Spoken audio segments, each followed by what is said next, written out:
Hi అండి. నాది కీర్తి updates అండి. ఈరోజు ఒక మంచి విషయం అయితే తెలుసుకుందాము. సంకల్పం లేని వారే సాకులు చెప్తారండి. మనకి మనం చెప్పుకునే కొన్ని సాకులు, నాకు మరింత సమయం ఉండుంటే ఖచ్చితంగా ఆ పని పూర్తి చేసేవాడిని. నేను కూడా ధనవంతుల కుటుంబంలో పుట్టుంటే సొంత వ్యాపారం ప్రారంభించేవాడిని కదా.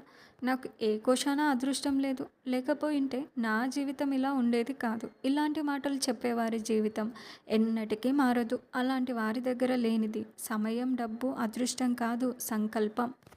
ఏదైనా పని మొదలుపెట్టినప్పుడు అది ముందుకెళ్ళడానికి మన ఆలోచనలతోటే ఉంటుందండి. మనం ఏదైతే అనుకుంటామో దాని ప్రకారమే ముందుకెళ్తూ ఉంటాము. ఈ పని ఈరోజు చెయ్యాలి అని అనుకునే వాళ్ళు కొంతమంది ఉన్నారు. అండ్ అదే పనిని ఇంకా టైం ఉంది, తర్వాత చూద్దాంలే మెల్లమెల్లగా అని అనుకునే వాళ్ళు ఉన్నారు. మన సంకల్పంతోటే మనం ఏదైనా పని చేయగలుగుతాము. మన మైండ్ సెట్ మనం మార్చుకోవాలండి. ఈరోజు ఈ పని కావాలి అని అనుకుంటే ఆ పనిలో మీరు శ్రద్ధ పెడితేనే ముందుకు వెళ్తాము.